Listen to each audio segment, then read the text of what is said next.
Hello students, आज हम पढ़ेंगे English NCERT class 8 it so happened book का first story how the camel got his hump. तो students, हम स्टोरी का सेकंड पार्ट शुरू करते हैं। फर्स्ट पार्ट हम पहले ही पढ़ चुके हैं।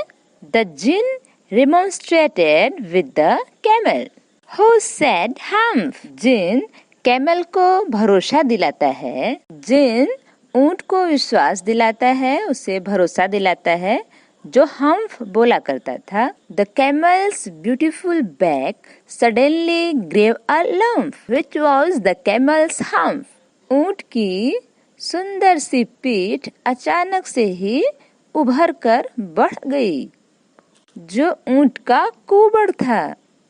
The jinn assured the camel his hump would always be a help, not a hindrance. जिन ऊंट को आश्वस्त करता है, उसका हम्प हमेशा उसकी मदद करेगा, वह उसके लिए बाधा नहीं बनेगा। The Jinn rolled himself up in his dust log and took a walk across the desert and found the camel looking at his own reflection in a pool of water. Dust log means होता है लबादा या वो कपड़ा जो कि बिल्कुल नीचे तक लटका हुआ रहता है। जिन अपने लबादे में खुद को लपेट लेता है और टहलने के लिए रेगिस्तान के पार चला जाता है और ऊंट को अपनी परछाई तालाब के पानी में देखते हुए पाता है। My friend, said the Jinn, what's this I hear of your doing no work? मेरे मित्र, जिन बोला, मेरे मित्र, यह क्या है? मैं तुम्हारे बारे में सुन रहा हूँ, तुम अपना काम नहीं कर रहे हो। यह क्या है? The Jinn sat down with his chin in his hand while the camel looked at his own reflection in the pool of water. जिन नीचे बैठ गया, अपनी चिन को अपने हाथों में लेकर नीचे बैठ गया, जब ऊंट अपनी परछाई को तालाब के पानी में देख रहा था।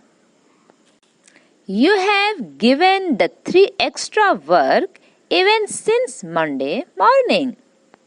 तुम्हें सोमवार की सुबह से 3 अतिरिक्त काम दिए गए थे। All on account of your idleness, said the Jinn. And he went on thinking with his chin in his hand. ये काम तुम्हें तुम्हारे आलसीपन के लिए दिए गए थे, जिन बोला, और वह अपने चिन्ह को अपने हाथों में लेकर फिर से सोचने लगा। Hump said the camel. Camel बोला hump. I shouldn't say that again if I were you, said the Jinn. जिन बोला, अगर मैं तुम्हारी जगह पर होता तो मैं इसे दोबारा नहीं कहता, दोबारा नहीं बोलता। You might say it once too often. इसे तुम पहले भी कई बार बोल चुके हो। I want you to work. मैं तुमसे काम चाहता हूँ। And the camel said hump again. और ऊंट फिर बोला hump. But no sooner had he said it than he saw his back, that he was so proud of puffing up into a great big hump. लेकिन जैसे ही वो hump बोला, अपनी पीठ को देखा, तभी अपनी पीठ देखा जिस पर कि उसे बहुत गर्व था, फूलने लगा और फूलते फूलते एक बहुत बड़ा सा कुबड़ बन गया। Do you see that? said the जिन। जिन बोला, क्या तुम वह देखते हो? That's your very own harm that you have brought upon your very own self by not working. That's your very own harm that you have brought upon your very own self by not working. वह तुम्हारा अपना हम्फ है जिसे कि तुमने खुद ही लाया है।